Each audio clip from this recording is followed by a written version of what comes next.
And now it's my pleasure to introduce from the Hudson Valley Community College President, Dr. Ramsammy.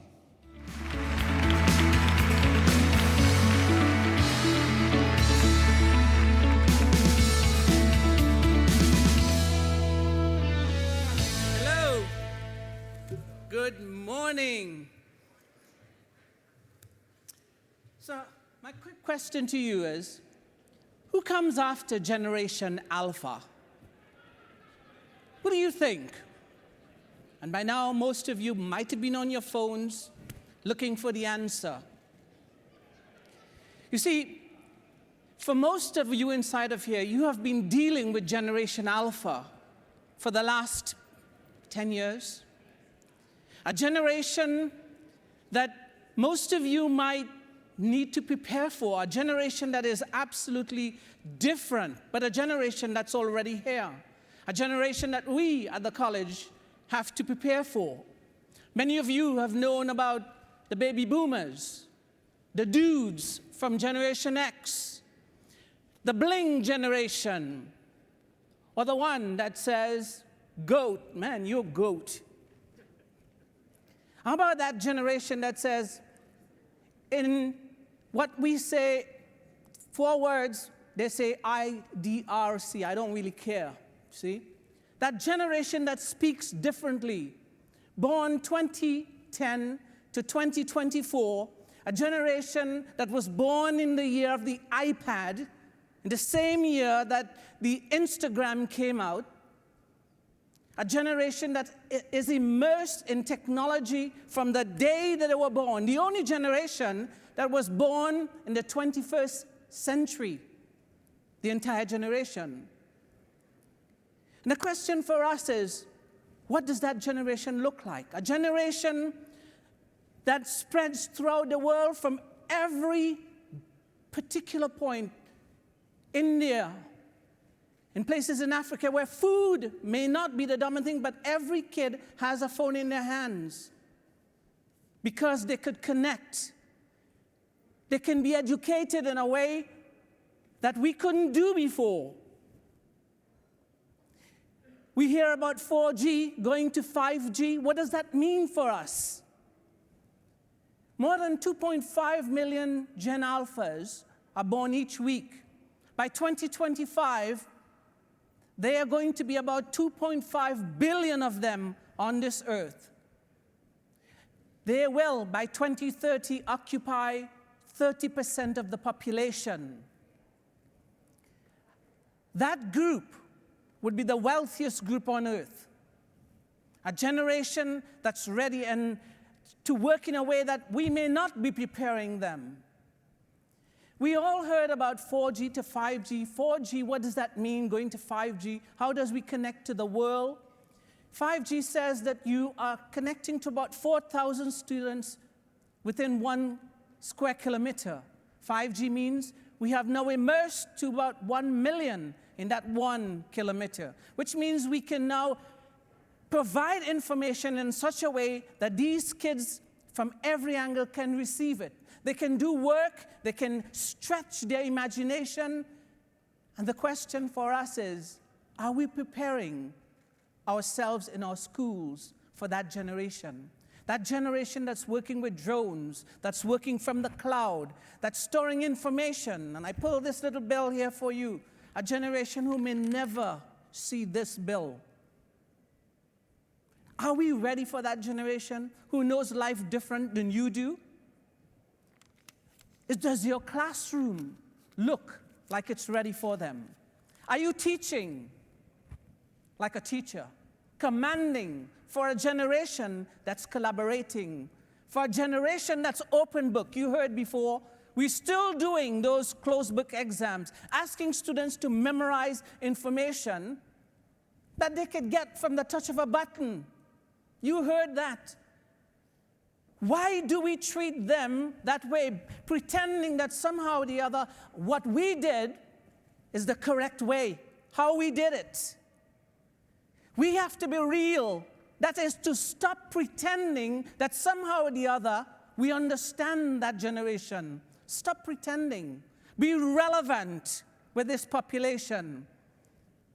to be responsive. We have to be relational. We have to understand that this generation spends about 10 hours and 19 minutes every day on their screens. So why aren't we incorporating it at the same magnitude for this generation? Why aren't we presenting information to them? Why aren't we meeting them the same way? Why aren't you building our infrastructure in your school to adjust to that kind of learning? Is it because we believe that the way we learn is the right way? Is it that we believe that when we see them sitting with their phones, that what they're doing is being disconnected, as you said earlier on? Or is it you who couldn't get on your phone and become connected with them? Why can't we reverse all of this? Today, I like the last one here. 25% of parents ask their children opinions before they actually purchase a gadget. Do you believe that? We ask their opinion because you know why? Because you don't know how to read them. So why do we pretend? This generation was prepared for us by Gen Y and Gen Z. They bring forward. Gen Z is writing the language that Gen Alpha is learning. Gen Alpha, how many of you have seen movies where we heard the alpha in the group? The alphas are the ones who do what? Lead the way. Because they are leading in a generation, they are leading in a time that many of us will not be able to adjust. Look at this. We grew up learning, going to school, then going out to work, and then we do what? We retire. This generation is learning from day one. They're learning right through their entire working career, and even when they retire. A whole new generation that's coming before us. They are leaving, they're going into their workplace, and workplaces today are preparing to continue to teach them, like Google, like Apple. It is not the strongest of the species that survives, nor the most intelligent. It is actually the ones who can do what? Adapt to the change. And the question is for us, are we missing that link? Are we missing that link? Are we not taking the next step forward to make sure that we can adapt? It is a fact that this generation that's already here, Gen Z, have already been changing jobs. You know this because you see them. They get up, they have no required work time. This generation doesn't want to get up and say they're going to work for 8 o'clock. No, this generation is going to get up, and whatever time they get up, they're going to be more productive than most of us. They can work on their own time, but are we in the businesses ready to treat those students in that way? Are we ready for that? A generation that's working with virtual reality. A generation that is utilizing AI into what they're doing. Basically, a student lands on your campus and there are information studied for them that can help them to be more efficient.